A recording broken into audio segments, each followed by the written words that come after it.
शारदे हंसासनी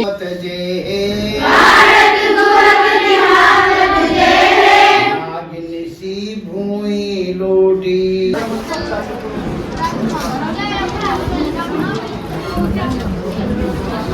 शिरसि टोपिकां धृत्वा न्यायालयं प्रविष्टवान्। एक ऐसा नवयुवक जो कि उस समय जो है, अब मैं कितनी शब्दावली आपके लिए निकालूं? आपने यहाँ 2 ही टी क्यों लिए, 3 क्यों नहीं लिए, 1 क्यों नहीं लिए? दोस्तों स्वागत है आपका हमारे नए ब्लॉग में। एक बहुत ही बेहतरीन ब्लॉग लेकर आए हैं आपके लिए अपने स्कूल के कार्यक्रमों से। तो चलो दोस्तों शुरू करते हैं आज का ब्लॉग। तैयार हो गए जी स्कूल के लिए और ठंडा बहुत हो गया है। चमोली में शायद बर्फ़ गिरी है, अपने यहाँ तो नहीं गिरी है बारिश की एक बूंद भी नहीं। वैसे बारिश होनी तो चाहिए थी लेकिन मौसम कुछ शिफ्ट सा हो गया है और अब बारिश कम हो रही है। इधर से धूप आ गई है, अभी दिखाता हूँ। सारी सी धूप खिलाई है, सूरज देवता उगाए हैं और बहुत प्यारा व्यू लड़का आ रहा है। बच्चे स्कूल आने लग गए, देखे उधर से उधर ईरा से ये बंगाली गाँव है।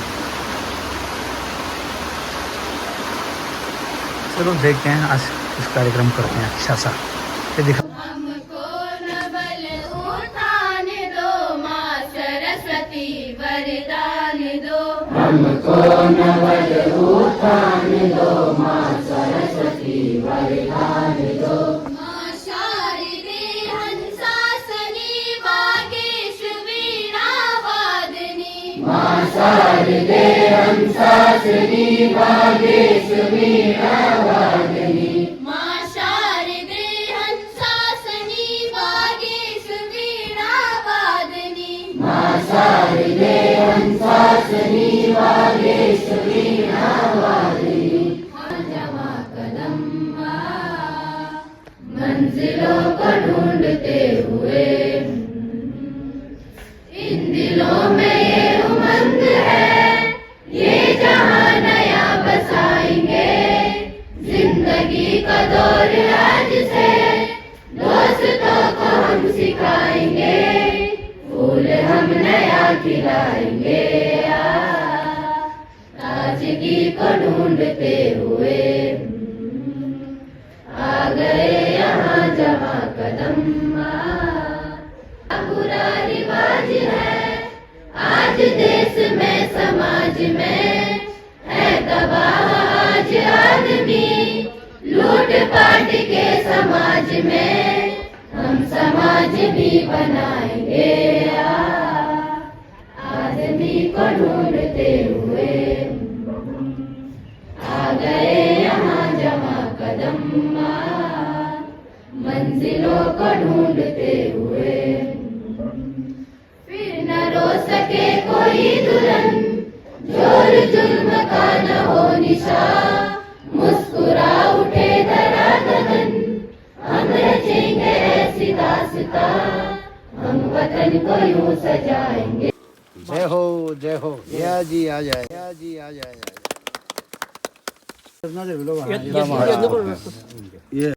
दोस्तों ये मेमोरीज उस क्षण की है, उस दिन की है जब श्रीमती भुंद्रा देवी वाइफ ऑफ स्वर्गीय श्री प्रेम सिंह चौरावालों ने राजकीय इंटर चौरा को भूमि और मकान सहित दान दिया है। साथियों ये हैं श्रीमती भुंद्रा देवी जिन्होंने राजकीय इंटर कॉलेज चौरा को भूमि दान दी है नेशनल हाईवे के समीप। और आज गुरु तेग बहादुर जयंती के दिन उनको और उनकी सुपुत्री श्रीमती गुड्डी देवी को हमने सम्मानित किया। उस पुण्य में तुम्हारा भी हिस्सा है। इसलिए जो है आशा करता हूँ कि बहुत अच्छा विचार। चलो भैया आज हमारे प्रोजेक्ट की प्रदर्शनी है कौशलम कार्यक्रम अंतर्गत और ये जजेस महोदय आ रखे हैं प्रदर्शनी देखने के लिए बच्चों की। हम प्रोटोटाइप तो नहीं बना पाए क्योंकि प्रोटोटाइप बहुत महंगा पड़ता, लेकिन हमने ये मॉडल बनाए हैं बच्चों ने। इनकी मेहनत को जज करने के लिए प्रधानाचार्य जी हैं, हमारे बाबू जी हैं, जयाड़ा जी हैं और कुछ लोग मेरे पीछे हैं, उनको भी दिखाते हैं। वो कॉस्मेटिक इंडस्ट्री में इस्तेमाल होता है, ठीक है, और ब्यूटी प्रोडक्ट्स वगैरह में उसका बहुत चलन। ये शाशिकांत जी इनको पूछ रहे हैं यहाँ पर, ये छोटी बच्ची। अभी दूसरा ग्रुप है।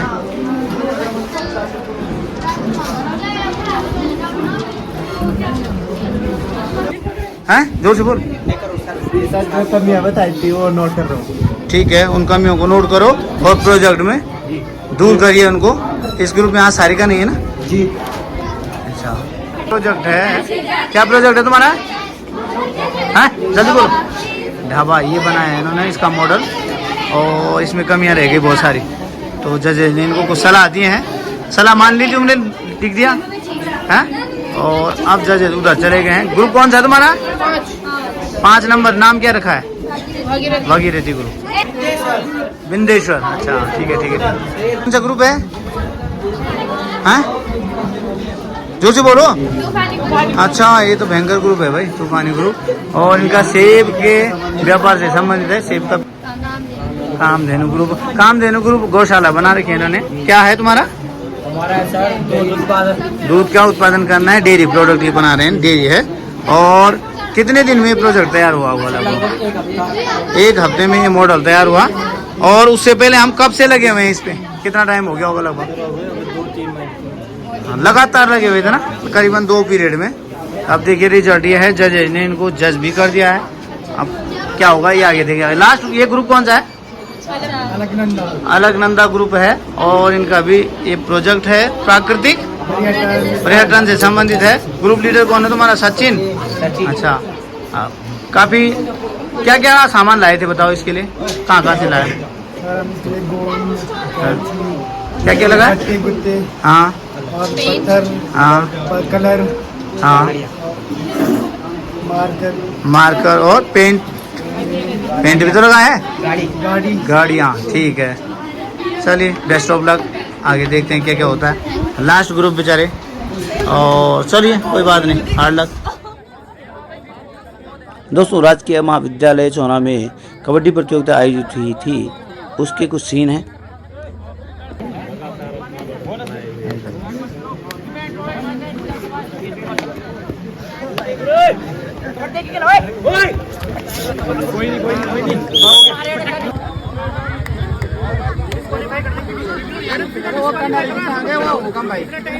रेफरी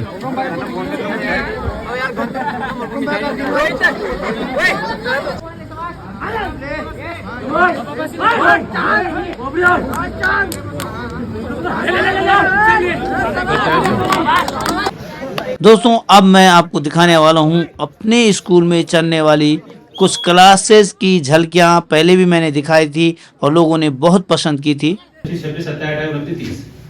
अब 30 बच्चे फिलहाल क्लास में मौजूद हैं और कितने खड़े हुए हैं? 13। तो 17 वो हैं जो बैठे हुए हैं और 13 वो हैं, यानी एक चीज ज्यादा आई है, एक चीज कम आई। समझ रहे? अपने आप ही हमने किसी को कुछ नहीं कहा, बैठ जाओ सारे बैठ जाओ। वो है जिनका बायां अंगूठा ऊपर था, 13 वो है जिनका दायां अंगूठा ऊपर था। जो ज्यादा आया है वो प्रभावी, जो कम आया है वो अप्रभावी। घुंघराले बाल वाले बच्चे 40 नहीं होंगे, ब्राउन आइज वाले बच्चे ज्यादा नहीं होंगे, कम होंगे। बहुत ज्यादा छोटी या बहुत ज्यादा लंबी हाइट वाले बच्चे कम होंगे, सामान्य हाइट वाले ज्यादा होंगे। समझ रहे हैं ना? तो जो लक्षण कम है, जो भी लक्षण कम है वो अप्रभावी है, और जो लक्षण ज्यादा है वो प्रभावी। तो ये है डोमिनेंट और रिसेसिव का कॉन्सेप्ट, जो मेंडल के नियमों में आपको देखने को मिलता है। तो आप किसी प्लांट की स्टडी कर रहे हैं, आप किसी ह्यूमन पॉपुलेशन का अध्ययन कर रहे हैं, किसी भी चीज की स्टडी कर रहे हैं, उसमें डोमिनेंट और रिसेसिव का सीधा सा कॉन्सेप्ट है। जो लक्षण कम देखने को मिल रहा है वो अप्रभावी है, जो ज्यादा देखने को मिल रहा है वो प्रभावी। अब हम बात करेंगे मेंडल के नियम, जो genetics, heredity, variation, dominant, recessive, इस तरह की और शब्दावली आने वाली है। जैसे जब आप मेंडल का लॉ ऑफ डोमिनेंस पढ़ते हैं, लॉ ऑफ डोमिनेंस, जिसे आप प्रभाविता का नियम कहते हैं। लॉ ऑफ डोमिनेंस क्या है? प्रभाविता का नियम। तो आप उसमें किस तरीके से दर्शाते हैं कि एक टॉल पी प्लांट है और एक ड्वार्फ पी प्लांट है, यानी एक लंबा पौधा है, एक बौना पौधा। ये तो होता है। हम इसको डबल टी ऐसे दिखा देते हैं, और हम इसको स्मॉल टी ऐसे दिखा देते हैं। यहां पर हमने 2 कैपिटल टी लिए, 2 स्मॉल टी लिए। फिर हम इनका ऐसे क्रॉस दिखा करके और यहाँ कैपिटल टी और स्मॉल टी लिख देते हैं, और इसको हम क्या बताते हैं? हम इसको हाइब्रिड कहते हैं, हाइब्रिड। ठीक है ना। तो जब हमने एक लंबे पौधे का बौने पौधे से क्रॉस कराया तो ये जो ये आया हाइब्रिड आया, ये क्या होगा? लंबा होगा कि बौना होगा? लंबा, ये टॉल होगा। अब देखो इतनी सी चीज से अब मैं कितनी शब्दावली आपके लिए निकालूं। आपने यहां 2 ही टी क्यों लिए, 3 क्यों नहीं लिए, 1 क्यों नहीं लिए? ये किस चीज को दर्शा रहा है? लंबाई को तो दर्शा रहा है, ठीक है। लेकिन कहने का मतलब ये है कि हमने टी ही शब्द का क्यों प्रयोग किया? टॉल की वजह से। तो बौने के लिए डी का इस्तेमाल क्यों नहीं किया? और 2 ही क्यों लिए? कभी लगाया ना जी? बताता हूं, देखो ये जो दोनों टी हैं, ये यहां पर रिप्रेजेंट कर रहे हैं जीन को। समझते जीन क्या होता है? जीन्स। ये जीन्स नहीं जो हम पहनते जीन्स, ये जीन्स नहीं। जीन्स यूनिट ऑफ हेरिडिटी, आनुवांशिकता की इकाई। अभी हम इतनी देर से क्या कह रहे हैं कि पेरेंट्स के लक्षण हम में ट्रांसफर हुए, हम अपने माता पिता के जैसे हैं, तो वो जीन्स के द्वारा ही हमें मिलते हैं। ठीक है ना। हमारी आईज का कलर जीन्स के कारण, हमारे बाल घुंघराले हैं या कैसे हैं जीन्स के कारण, हमारी हाइट कैसी है जीन्स के कारण। ठीक है ना। तो जीन्स क्या है? आनुवांशिकता की इकाई, यूनिट ऑफ हेरिडिटी। तो और जीन्स हमेशा पेयर में होते हैं, जोड़े में होते हैं। जीन्स हमेशा पेयर यानी जोड़े में होते हैं। तो आप यहां देख पा रहे हो ये 2 टी इसलिए है क्योंकि ये जोड़े में है। तो ये क्या है? जीन्स है। और ये भी क्या है? अब यहां पर मैं तुम्हें एक और शब्दावली बताऊंगा। जब हमने यहां कैपिटल टी लिया, जो कि आप कह रहे हैं कि जीन्स है, यहां स्मॉल टी क्यों लिया? इसे कैपिटल और इसे स्मॉल क्यों किया हमने? कारण है हम प्रभावी को कैपिटल लेटर से दिखाते हैं और अप्रभावी को स्मॉल लेटर से दिखाते हैं। उसी अल्फाबेट का स्मॉल फॉन्ट, यानी ये भी टी है, ये भी टी है, लेकिन ये कैपिटल टी है, ये स्मॉल टी है। ये प्रभाविता और अप्रभाविता को दिखाने का तरीका है कि प्रभावी को हम कैपिटल लेटर से दिखाएंगे और अप्रभावी को उसी के स्मॉल लेटर से दिखाएंगे। तो हमने ड्वार्फ के लिए डी नहीं लिया, हमने स्मॉल टी लिया, बौनापन दिखाने के लिए। ठीक है। तो यहां भी पेयर है, यहां भी पेयर है। ठीक है। अब मैं आपको एक शब्द और बताना चाहूंगा। एक टर्म होती है अलील। सुना है आपने शब्द अलील? अलील क्या होता है? आपको बहुत आसानी से समझ में आया। ज्यादातर बच्चे अलील को ऐसे याद कर लेते हैं, various forms of a gene is called allele, यानी जीन्स की अलग अलग फॉर्म्स को, अलग अलग प्रकार को अलील कहते हैं, ऐसे रट्टा मारते हैं। अब जब हम उनसे कहें कि इसको एक्सप्लेन करो, समझा, वो नहीं समझा पाते। अब मैं आपको बहुत साधारण शब्दों में यहीं से समझा। हमने कहा ये पेयर में है, ये जीन्स है। हमने कहा ये पेयर में है, जीन्स है।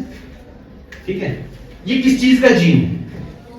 गोविंद बल्लभ पंत जी मूलतः उत्तराखंड हमारे जो है अल्मोड़ा जनपद के खूंट नामक ग्राम से जो है ये बिलोंग करते थे। तो यहाँ ये पाठ हमारे पास है और मैंने आपको बताया है कि ये पाठ हमारा यहाँ से शुरू होता है कि जब पंडित गोविंद बल्लभ पंत जी ने जो है क्या किया, उनका स्वाभिमान, अपने स्वाभिमान की रक्षा के लिए, अपने आत्मगौरव को बचाने के लिए जो है उन्होंने किस प्रकार से बहुत बड़ा बलिदान दे दिया था, वो इस पाठ के माध्यम से हम जानेंगे।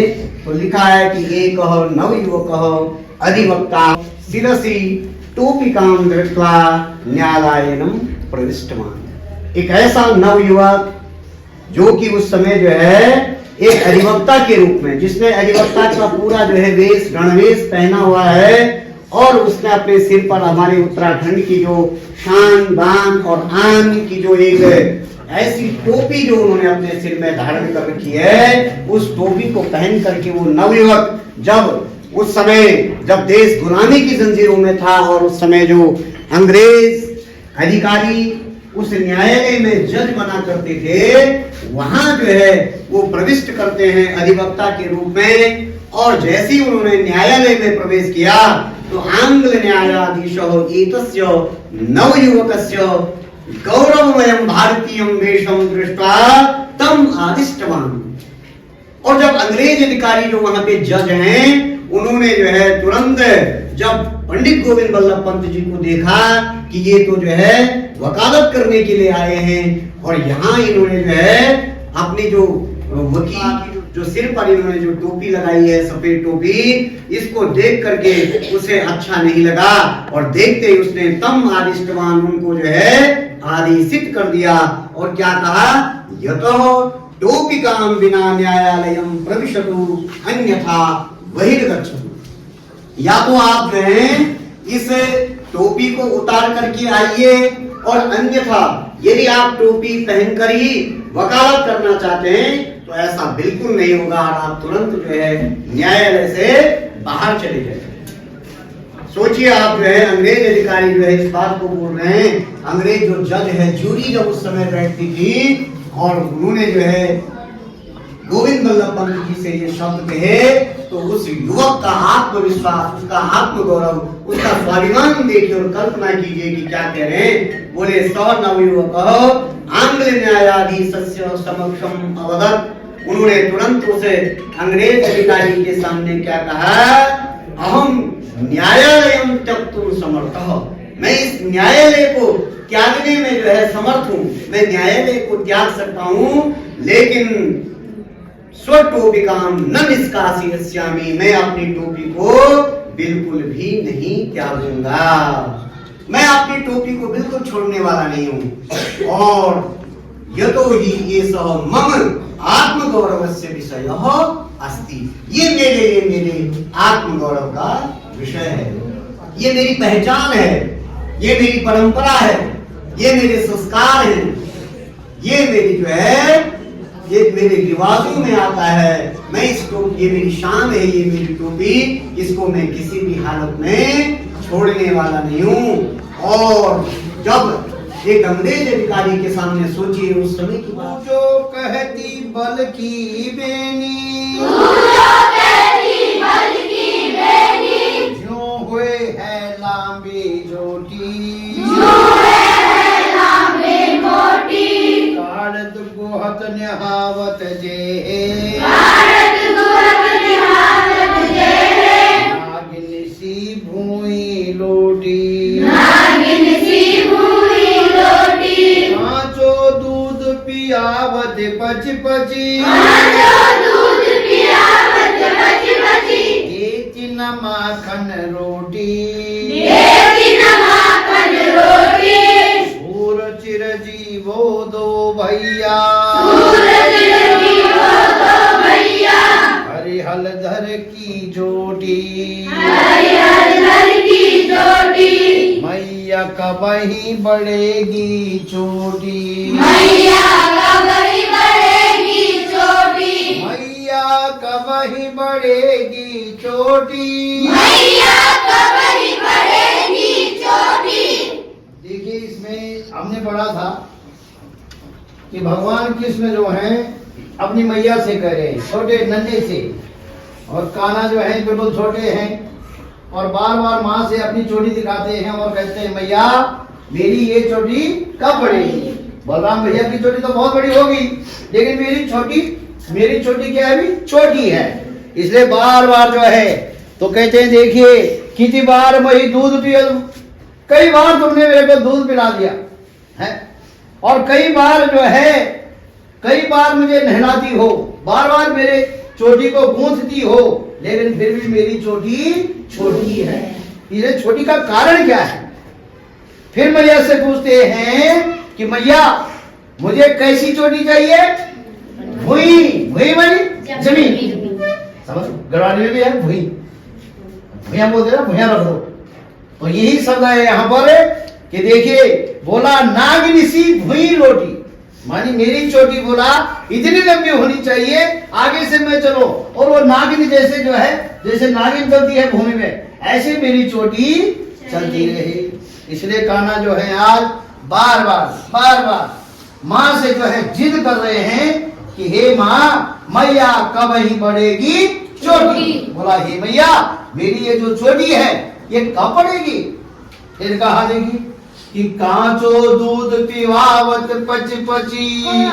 बोली कांचो दूध पियावत पची पची। कांचो दूध पियावत पची पची। कांचो दूध पियावत पची पची। देती न माखन रोटी। देती न माखन रोटी। बोले देखो, बार बार मुझे कच्चा दूध पिलाती हो, ठीक है ना। मुझे जो है आप गौं के पास ले जाते हैं और गायों के पास ले जा करके कभी तो आप गाय के ही थन से जो है मेरे मुंह में दूध डाल देते हो, तो मुझे कच्चा दूध भी पिलाती हो, बार बार कच्चा दूध पिलाती हो। ये माँ, कभी तो मुझे क्या कर, अब माखन रोटी, थोड़ा मैं बड़ा होने लग गया हूँ, अब मुझे जरा कभी माखन रोटी भी दिया करो। और ये 7वां 8वां पीरियड है और अब हम हैं फिजिक्स लैब में। बच्चे प्रिज्म के अपवर्तन के लिए न्यूनतम विचलन कोण ज्ञात करने का प्रैक्टिकल कर रहे हैं और कुछ बच्चे ओम्स लॉ का प्रयोग कर रहे हैं। नहीं काट रही, लग गई दूसरी।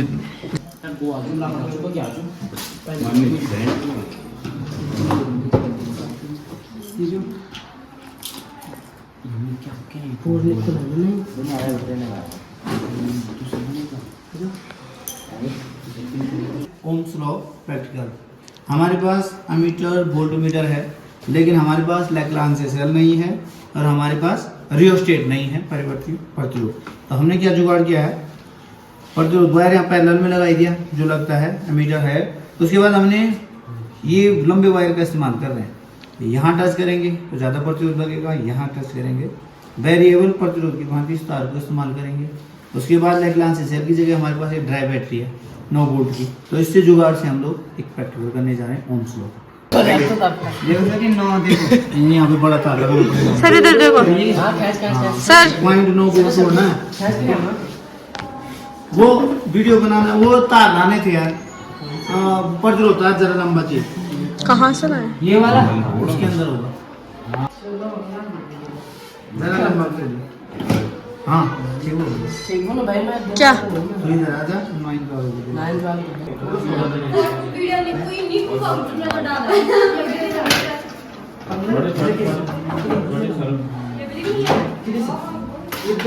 ये 12 वाले हैं, वो सब निकलने वेरिएबल प्रतिरोध लगाएंगे, बीच में प्रतिरोध हम तब भी हो जाएगा, करंट जुगाड़ करते हैं। देखो प्रतिरोध वायर लगा देंगे तो थोड़ा करंट कम बहेगी, पर हम क्या बड़ी तोड़ फिर वो कैसे करेंगे। हमारे पास प्रतिरोध वायर नहीं है, तो एक जुगाड़ करते हैं, देखो ठीक है। अब जुगाड़ करते हैं प्रतिरोध वेरिएशन का, ठीक है। अब देखते हैं 5 तो ये रहा, उसके बाद 6 1 2 बिल्कुल एग्जैक्ट ऐसे देखना होता है मीटर को ना, जैसे ये है तो अपनी नजर के ठीक सामने। दोस्तों इसमें बहुत सारी चीजें थी और पढ़ाई से संबंधित बहुत सारे वीडियोस थे। यदि पढ़ाई से संबंधित वीडियो आपको पसंद आते हैं तो कमेंट कीजिएगा, हम आपके लिए बढ़िया से वीडियो पूरे पीरियड के अपलोड करने की कोशिश करेंगे। तो देखते रहिए यश रियल ब्लॉग। और अब आगे बढ़ते हैं, थोड़ा सा मनोरंजन हम किस प्रकार करते हैं शाम को दिखाते हैं आपको। फर्स्ट क्लास बता कि यूं मत दिवरान को तो जिटान को इधर जिठाना ले बात समझ के उम्र से जिठानो छी हाइल से मिलाओ। यह है दोस्तों शाम का हमारा मस्ती टाइम, और उसके बाद हम भोजन करेंगे, फिर जाएंगे रेस्ट पे। तो लेते हैं आपसे विदा और मिलते हैं नेक्स्ट ब्लॉग में। आप तब तक यूं ही देखते रहिए यस रियल ब्लॉग। आपका कोटि कोटि धन्यवाद। आपका प्यार और सपोर्ट इसी प्रकार बना रहे, ऐसी आकांक्षाओं के साथ लेते हैं आपसे विदा। Tata bye bye and take care. Thank you.